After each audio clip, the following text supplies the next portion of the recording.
Welcome to Third Phase of Moon. My name's Blake Cousins. Now get ready for the start of an amazing journey. The largest YouTube channel is now on the largest civilian-run radio station, Third Phase of Moon Radio with researchers on a mission. Host Dr. J. Andy Elias and best-selling author, MUFON investigator Preston Dennett are about to take you on all the rides of our lives. We'll be taking UFO news, interviewing top researchers. The journey begins now. Third Phase of Moon Radio is officially on air. Without further ado, here comes Third Phase of Moon, researchers on a mission. We welcome you back to Third Phase of Moon Radio. We have an amazing show for you today. Back, we have Yvonne Smith, the world-renowned hypnotherapist who has helped literally hundreds of people deal with the trauma associated with alien abduction. Ms. Smith, how are you? I'm good, John. Thank you for having me on the show. It's always a pleasure to have you because you are really one of the largest researchers in this field, and you have paved the way for so many people following your path. And the people that you've been helping, one of the prominent cases around the entire globe right here is the Thomas Reed case involving the entire family. And joining us today live, we have with us Thomas Reed. Mr. Reed, how are you this evening? Oh, very good. Thanks for having me on. Thank you. The pleasure is ours. Now, your case is very complex. I mean, it involves decades. It involves your family. It even touches politics to a sense with your father, with the UN. I mean, there's just so much to it. The listeners out there, if you've heard Thomas Reed's name, you would know what we're talking about. If you haven't, you're in for one great surprise. And I guess the logical place is to start. When was the first encounter? In the 60s, I guess, would be the decade to begin with. Well, our case with my brother and I, the one that really had gotten most of the attention, if you will, was Sheffield, Massachusetts. That was where my family owned a little restaurant, which oddly enough is still there today. It's called Village on the Green. And that's at 113 Main Street, to give you an idea how small the town was. And we had, or my parents, mother, had a horse farm. And it was a pretty good-sized house once you bought it. The house was actually called the Boardman Street House on Boardman Street. It was 80 acres or so, and she had horses and that sort of thing. And, we had, over about a 4-year span, we had 3 accounts that were witnessed by many, and 66, 67, and 1969. And it was later on given a Hynek rating indirectly over via an account that took place at Juggin Resort that was a lot of witnesses gave testimony, and it was given a Hynek rating, that sort of thing. And later on in the 80s, it was investigated again by attorney Robert Bleckman, who, oddly enough, organized a symposium at the United Nations with the help of Mohammed Ramadan, who was head of the Parapsychology Society within the United Nations. And a lot of people were there. Stanton Friedman was there, Linda Morton Howe, quite a few. And our case was kind of mentioned on the back side of that due to my father's pillar standing, if you will. And so that was really the earlier part of it. And to be honest with you, a lot of it we really kind of thought just went by the wayside. And then in 2009, my brother had an account. We kind of both did 40 years later. And that really refueled everything and caused a lot of people to look into it. In your accounts, did you have conscious recall of the events, or did you require hypnotic regression to acquire the memories or to get them back? Well, to be honest with you, I actually took my horse a day or so after the experience that we had on the farm, and I actually rode up to where I had remembered, if you will, or recalled where this took place maybe a few days earlier. Maybe it could have been a week earlier. I don't know. I was pretty young. I was like 7. And I found this large rock that I remembered seeing in this wishbone tree, and I found the spot where this was, and I had never been there before consciously. So this was just within a week, I knew where it was. I knew where it happened. I mean, this has all been a conscious recall. My brother and mother and even my grandmother and I and my stepfather, Howard, we talked about this our whole lives, and we just were tight-lipped about it because my father actually ran for office. He was actually ran the Democratic ticket. He was backed by Senator Christopher Dodd. I've had coffee at the governor's mansion to give you an idea why we didn't talk about this kind of thing. And then after my father's passing in 2006, I just felt it was time. And then, of course, with my brother's case, and which really got a lot of press, it was just the time to go forward with it. And if nothing else, to kind of pay it forward to my father for stepping out and trying to do something on his end, you know, something. He had a voice, so he would have been able to really get it out and get people listening. So, but no, I really, to be honest with you, Yvonne was at my house last week, if she wants to comment on it, and you know, that was really the first time that I really gave it a shot, this regression thing, and I really wasn't sure it would work. You know, I'm one of those people that just, you know, I just was hesitant about it, I guess, for my own. I mean, I was nervous about it. Maybe I didn't want to remember it. I don't know. It was just a funny feeling I had, and I think she was pretty patient with me. But you know, I actually went down a road. Oddly enough, yeah, I remembered something I never recalled before, and it was really bothered me. I mean, she'll probably comment on it, but well, one thing I want to throw up for everybody out there is that you, Thomas Reed, you have had every reason not to tell this story, but you told it because you wanted the truth to get out there and people who had similar experiences to be able to relate. Correct? You didn't have a motive. You didn't want to sell a book. You didn't want your father to tarnish your career any way. You had every reason not to say it, but you wanted it for the reason of helping people and for the truth. Well, the truth is exactly that. I mean, just to touch on this, our case actually was mentioned on the backside in 1992 on October 2nd at the United Nations, and my father was actually killed on the same day, 14 years later, after voicing the book project. And Robert Bleckman also passed about a year later, and our doctor died 8 weeks after going public. So, if anything, I'm speaking out because my brother and I feel that my father deserves that. My father deserves us to go forward and try to finish what he started. That is really the bottom line. As far as the truth being told, yeah, I think that's really important. Unfortunately, I don't think enough people listen. I think that it's, you know, shows like yours and others that are trying to get attention to this, and for the right reasons. I commend you. That's what we're trying to do as well. But I lost my father over it, and that's really the driving force behind what I do. Well, if you're touching one person out there, you know, and we're a part of that, that's what our goal is. Ultimately, we want more than one person out there, but if anybody out there is listening, tune in if you've shared such an experience, because listen to what this man has to say. It's very profound. The experience he's gone through has shaped him. And the next thing I want to get to with Yvonne, as we bring you in to comment on this, Yvonne has helped several people through her organization, Zero International, Close Encounters Research Organization. But now I want to direct this back to Thomas Reed and Yvonne with your experiences with him. I wanted two questions. Yvonne, first, conscious recall. This is not something that's very common in alien abduction, right? And for Mr. Reed to have it sets him apart from several other cases. And the next thing I wanted you to comment on and tell us about is walk us through the hypnosis that you went through with Mr. Reed this last week. Well, actually, conscious recall is pretty common among experiencers. I mean, they don't walk away from it with a completely blank mind. The purpose, they'll have some bits and pieces of memory, and it just depends on some will have more conscious memory than others, but the subconscious mind job is to protect us when we go through a trauma, so it will block out portions of the event. But this is what brings people like Tom to me, because they know something very strange happened. They're not sure, but they also know that, especially in Tom's case, when we have the multiple witness abduction cases, you know, the family members begin to talk among themselves and ask each other, do you remember, you know, such and such? But another strange element of this is many times the family members don't even talk about it till years later.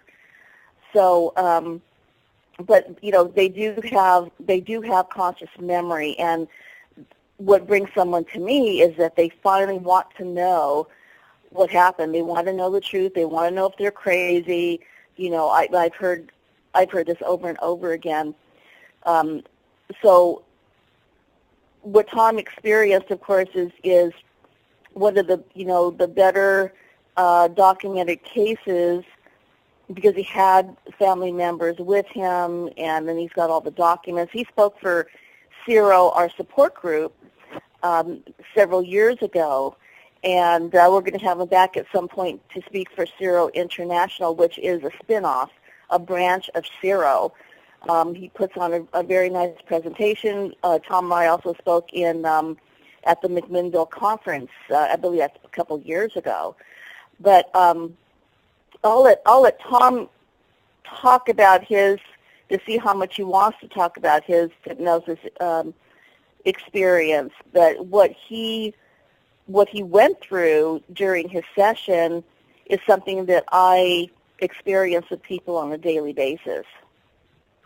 One of the great things I love about the case is that on top of the conscious recall, how it extends on different generations, and it's been profiled in very many different places. I remember hearing the name initially just by searching, Googling alien abduction. Then again, when we had Kathleen Martin, Denise Stoner on, and then recently when you two were together, and it was even profiled in a book recently. And there was this one drawing of this insect-like creature, and I remember the big part of it was the way its legs were.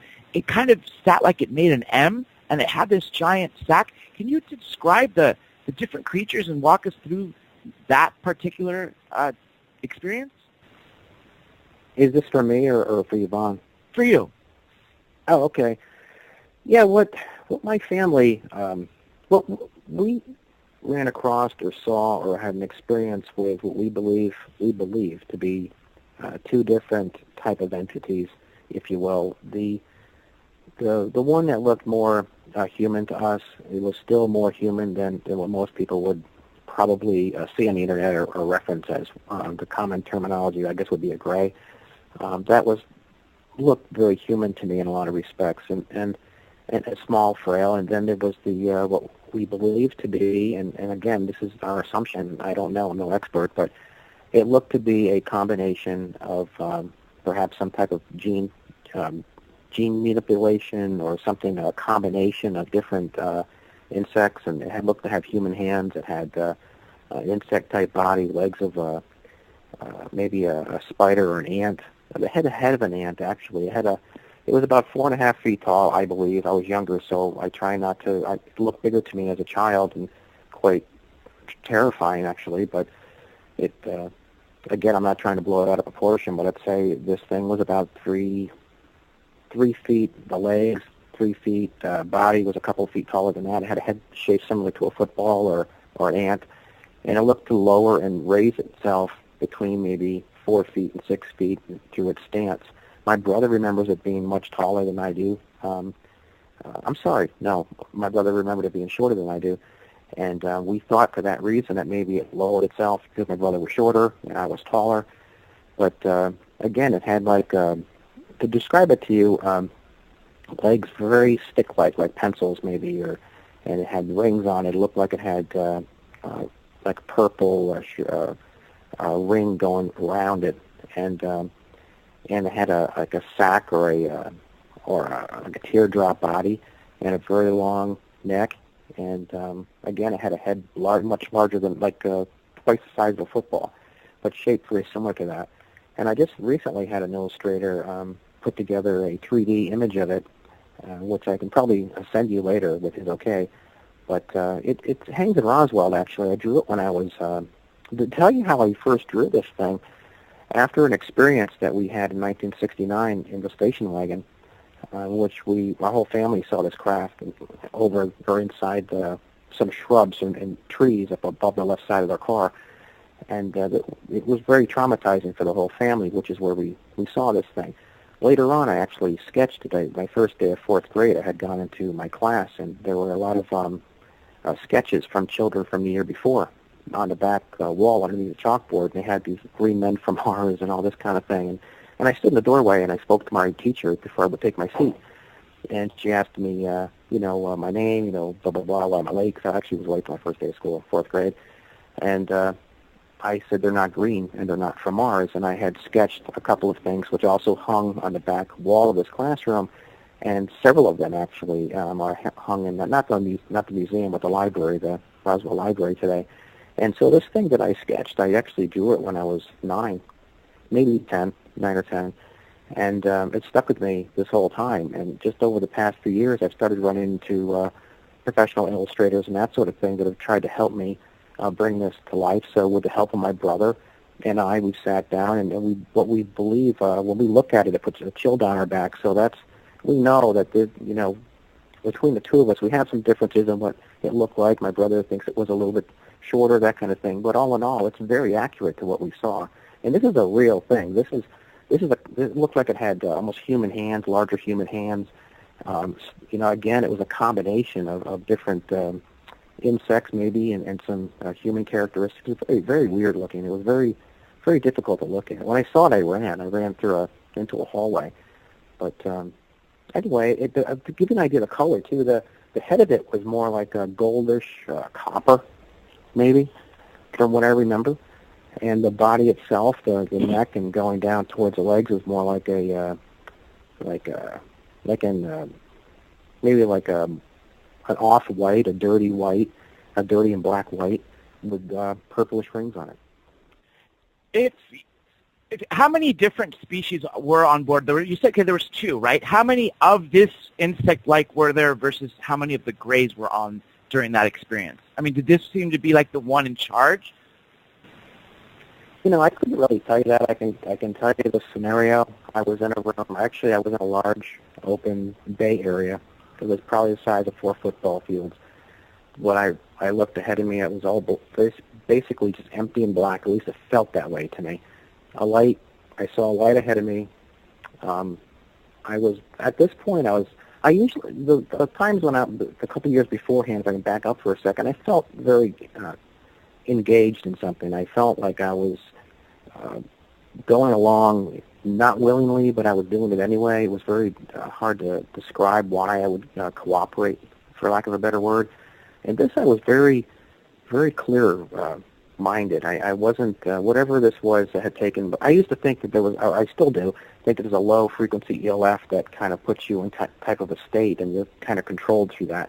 I didn't feel that this time. I was very alert, and I was very nervous to walk ahead to this person who was, or ET or whatever it was. It looked very, very human-like, actually, like a small human with large, maybe lenses or something on its face. But it was more human than most people would describe. And I walked towards it. I was grabbed very harshly on my left arm, and I was taken out this room. I sort of went down a hallway just in front of that, or through that door. And it was very bright, high walls. I don't remember the light bleeding in, which is something my brother and I talk about a lot. It looked like where it was light, it was light. Where it was dark, it was dark. And these walls, if I remember correctly, looked to be about, today, being older, I think, okay, maybe not quite that tall, but maybe like 15 or 20 feet high. They were tall walls, and it was very white, very luminous, almost like a glow stick. And it went down to the end of this hallway, which was not that far, maybe, I'm going to say 30, 40 feet maybe. And it came to a T. I was taken to a left and immediately into a room off to the right. And there was a wall in there that bowed inward. It was almost like a can. And on the side of this large bowed-in room, which is probably 25 feet wide, 25 feet deep, there was these 2, I call them, I guess, insect beings off to the left. And they were in this little pocket area, and they were staring at a wall. They were just looking within feet of it, just looking directly into whatever it was they were doing. They seemed to be very occupied in this screen that might have been into this wall. I don't remember any of that. I don't know what they were staring at, but there were 2 of them side by side. And I was towards the back of this room, and behind me there was a figure which was more, I guess I'll use the word gray because that's really what people reference him as. And then towards the bottom of this table that I was actually sitting on, it was low. I wasn't lying on it at this point. I was sitting on it. And there were a couple at the foot of this table near the wall, maybe 10 feet from me. And when this thing had turned around, this insect, whatever it is, had turned its head, I instead of running out to the left, which is where I came in, I actually took a longer route away from everyone, and I ran up the right side of this pocket, which were bowed inward, and I ran into a hallway. And it was huge. It was you had 3 intersecting halls into this large circular room or a circular hallway. And it, when I say huge, I mean, when I ran into this thing, it was like running into a basketball court with no bleachers. I mean, it was that big. You could drive cars to this thing. And there were 2 hallways that almost formed a Y. To my right, on the same side of this hallway as I was, there was a hallway that went out which you could, it was like 2 car lengths wide, and then the same thing off to my right, off to the right side, and then off to my left, it was like a 4-lane highway. And this whole room actually bowed outward in between these other adjoining hallways. It was huge. And I was immediately taken back in because I didn't know where to go. I heard voices, though. I heard my mother. I believe I heard my mother. My mother said she was yelling out, and I heard voices, so maybe I want to remember it as being her, but for my sake of mind, I believe that to have been her. And I was taken back into this room, and I was placed on this table. It was white, like a whitish silver, and it wasn't that high off the floor because I was only 10, maybe 9 or 10 at this time, so I could slide right up on it. So it was pretty low, and I laid down on this thing, and this piece came over me. It almost looked like a tanning bed cover, or it was oval, and it had like a cage inside of it. It looked like it had an inner section of a cage that moved. And I thought when this thing came over me, it was to keep me from running. That's really what I thought it was. I thought it was to just keep me in place. But this cage thing loosened a little bit, and when this thing finally came over my body, I could actually see underneath it. I could even see my feet, the whole thing.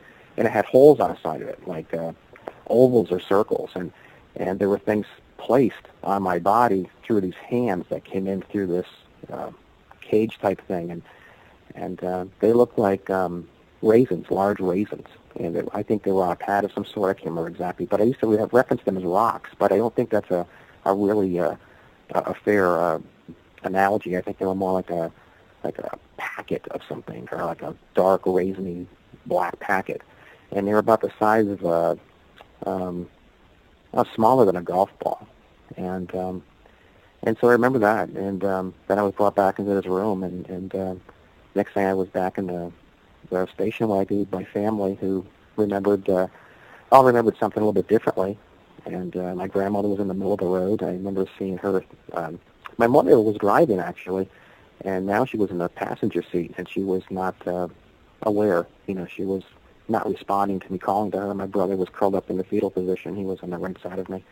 And my grandmother was about 3 or 4 car lengths ahead of the car in the middle of the road. I used to use the word, walking aimlessly, because she didn't seem to have a direction of where she was going. And so I got out. I called her, Nana, what I called her. And I went up to her, and she had just before I got to her, she walked into like a hardware store. They sold bikes, room bikes, those little things, and baby carriages and stuff. And she got caught up in these carriages and so on in the back of the store, and I tried to grab her hand to come with me, and she was really preoccupied with this baby carriage, I guess, and stroller, I guess it was actually. And finally she came back out and kind of teared up, going back to the car, and my mother was awake at that point, and my brother, I don't remember him being conscious at that time, but and that was really a good snapshot of what happened in 1969. But we all remember different parts of it, and this insect thing, I don't know what else to refer to it as. I guess that's the best way to word it, but my brother remembers it vividly, and as I do. We just remember it a little bit differently, but we're going to have differences, but for the most part, we think we've nailed it with the sketch that we have. I mean, it's as close as we can come. I mean, it's a combination of his thoughts and feelings and mine, and we think we have a very good image of a real life insect type creature that not many people have seen, I don't think. But then again, I get a lot of emails from people that say that's what I saw, but so maybe it will help. Maybe it will help bring other people to discuss, experiences that they've had with a similar type of a being, if you will. Well, that sketch you have is very eerie, and I'm sure all people will be able to find it. We'll be talking about that right when we get back to the break, as well as much, much more with Yvonne Smith. and Thomas Reed. Everybody stay tuned. Right back.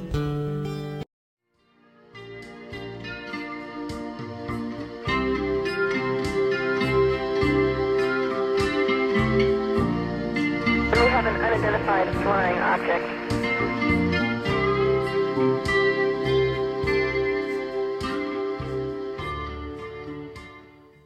Third phase of moon.